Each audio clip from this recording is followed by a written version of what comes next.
E o Rodolfo Landim, no Charla Podcast, a qual ele marcou presença ontem à tarde, foi sincero e não fez sua boca de caixão. Ficou lacrada. Nada disso. Ele foi e abriu o jogo e falou sobre o interesse do Flamengo em comprar um clube do futebol europeu, em adquirir um clube do futebol europeu. E também ele ia abrir o jogo, cara, sobre a tão polêmica e repercutida na época demissão de Dorival Silvestre Júnior do Flamengo, para ser mais exato, mais específico, a não renovação do seu contrato, já que ele venceu no final de dezembro de 2022 e o Rodolfo Landim e companhia optaram por não renovar o contrato dele para o ano de 2023. Ele comentou bastante sobre isso. Fala comigo, Rubro Negro, tô trazendo aqui pra vocês as últimas informações do Mengão. Aqui nessa terça-feira de manhã já vai começando o vídeo como deixando seu like, se inscrevendo no canal e também acionando o sino de notificação para dar aquela moral pro canal. E agora, sem mais delongas, meus amigos, fique aí com o Landim comentando sobre a não renovação de contrato de Dorival Silvestre Júnior, após um ano onde ele trouxe a Copa do Brasil e a Libertadores para o Mengão. Assim, o Dorival, na verdade, a gente basicamente não conseguiu alinhar interesse a exemplo do que a gente tinha alinhado no início. O contrato dele era um contrato assim, que tinha, vamos dizer assim, um salário fixo nesse período curto que tinha de salário assim, de mercado, mas não muito maior do que o que ele tinha lá no Ceará, mas era um contrato que tinha uma remuneração variável muito grande. A cada campeonato que ele desse pra gente, ele teria uma remuneração variável grande. E assim, o que aconteceu foi que ele teve uma remuneração variável, assim, porque ele ganhou 2 campeonatos importantes e botou a mão numa grana violenta. Assim, então, assim, isso, a primeira coisa foi ótimo. E o que a gente queria é permanecer, vamos dizer assim, com esse tipo de contrato. E a gente não conseguiu, na negociação, lá evoluir com isso. Basicamente, o que o empresário dele exigia era um valor, para você ter ideia, o valor fixo do contrato dele era em ordem de grandeza, acho, o dobro do que ele ganhava antes. Então, assim, para renovar, ele tinha que ganhar o dobro. Fixo. Fixo. Mas o que é pior é que não tinha a possibilidade de estabelecer uma multa no caso de demissão ou de ruptura do contrato, e era um contrato de 2 anos. E tinha já um papo de seleção brasileira. E tinha um papo de seleção brasileira e era unilateral, só para nós, não era para ele. Assim, eu falei, a gente já tinha sofrido com o Jorge Jesus. Mas se a gente demite ele, a gente tem que pagar, de repente, depois de 4 meses. Você tem que pagar 1 ano e 8 meses de contrato, porque vai até o contrato final. Isso gera uma coisa que eu chamo de incentivo perverso. É um incentivo contra aquilo que você deseja. E aqui eu quero dizer o seguinte, eu não estou imaginando que por causa disso o Dorival fosse se acomodar ou querer ser demitido para poder botar a mão nesse dinheiro e poder trabalhar, fazer outro trabalho.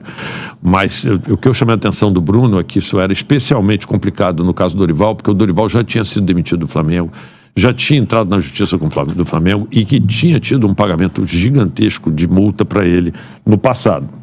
Foi logo quando a gente entrou, em 2013. Que tinha um dispositivo que o salário dele disparava. Disparava, né? E tal, tinha um gatilho lá e tal. Então, assim, isso foi um problema, e era um problema maior, tendo em vista essa especulação de seleção, por um lado, que a gente podia ficar sem técnico de novo, acabou sendo o Diniz, mas você vê que não era tão errado que quando saiu o Diniz foi ele. Exatamente. E a segunda era, porque a gente queria que ele pagasse a multa também pra gente. Se você saiu, você me pagou 1 ano e 8 meses do teu multa de lá. Ele não quer, porque ele queria ficar de... Claro, isso é negociação, né? Cara. 2 lados na mesa. Não tá errado, não tá errado. A gente tem que alinhar, a gente não conseguiu alinhar.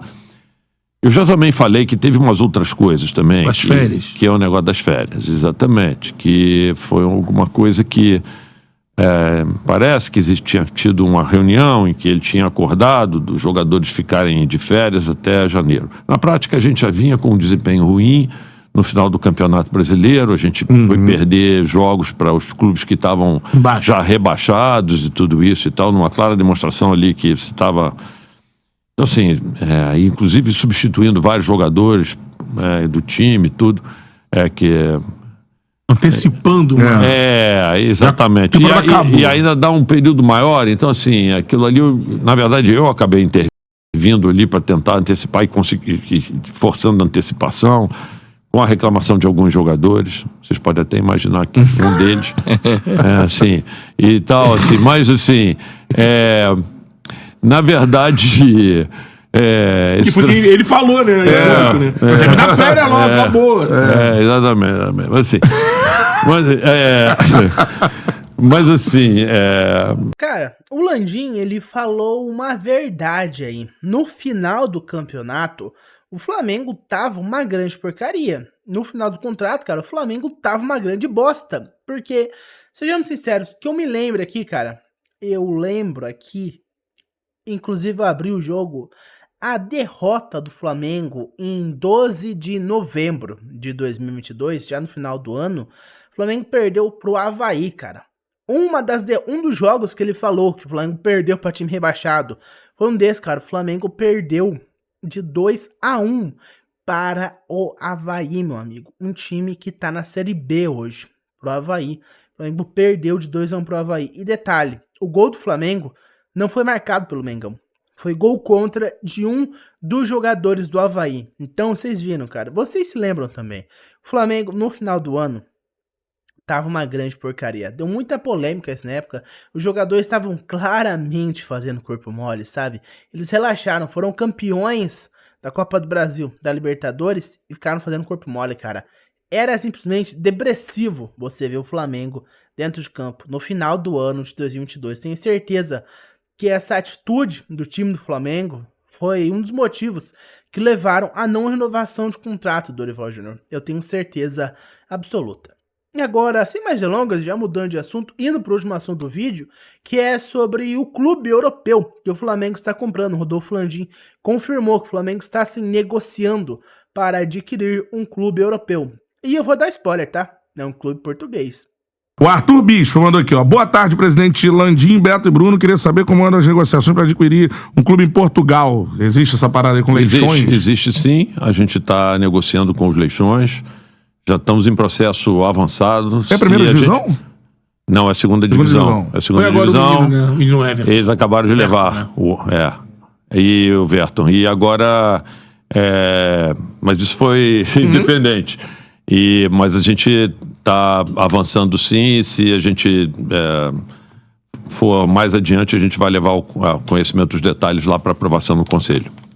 Galera, estamos falando do Leixões. Quem não lembra aí, o Flamengo acabou de negociar com o Leixões, na verdade. O Flamengo vendeu ao Leixões o Verton e também o zagueiro lá, o garoto que é o nome, o Gabriel Noga. Venderam o Verton e também o Gabriel Noga. Então, cara, aí o Flamengo já fez negócio agora, recentemente, com o Leixões. É um time que eles têm interesse em comprar. Como disse o Landim, é um time da segunda divisão do futebol português, mas, cara, o Flamengo tá entrando agora nesse mundo. Você não vai esperar que o Flamengo compre, assim como o John Textor vai lá e compra o time da Premier League, né? Isso é impossível. Mas o Flamengo aí pode começar a investir nesse negócio, que é um negócio bem legal. Também é uma vitrine, né, a mais para você colocar os garotos da base. Várias joias não tem muita chance de futebol. O maior exemplo deles é o Matheus Gonçalves, que não tem muitas oportunidades no time principal, né? Daí, cara, o Leixões é um lugar perfeito. É um clube europeu, é um clube que joga em Portugal, tem grandes adversários, Benfica, Porto. Tem mais visibilidade, teoricamente, é a segunda divisão, então dá uma balanceada, mas tem mais visibilidade apenas por jogar no futebol europeu. Cara, é uma grande vitrine, é uma ótima oportunidade para o Flamengo colocar seus talentos para jogar. Seus jogadores que aqui no Brasil, infelizmente, não tem tanta visibilidade por conta do pouco tempo em campo, né? Por conta da grande competitividade que tem no Flamengo. O Leixões é um lugar perfeito para isso. Eu super apoio, só tem que ver se isso não vai impactar na compra do terreno. e no planejamento da construção do estádio do Flamengo, que é o maior sonho de todo torcedor. Se você tiver que escolher de comprar um clube e construir um estádio, meu amigo, 99,9% dos flamenguistas vão optar constrói o estádio. Esse outro 0,01% faz parte da diretoria do Flamengo, que teve que ser obrigado a votar que prefere comprar o clube português. Então, meu amigo, prioridades. Se isso for atrapalhar a compra do terreno e a construção do estádio, descarta isso imediatamente. Mas por enquanto foi isso, meus amigos. Muito obrigado por ter me ouvido até aqui. E lembrando, deixa seu like, se inscreve no canal e também aciona o sino de notificação. Eu vejo vocês no próximo vídeo. Um abraço a todos e até mais. Vamos, Flamengo!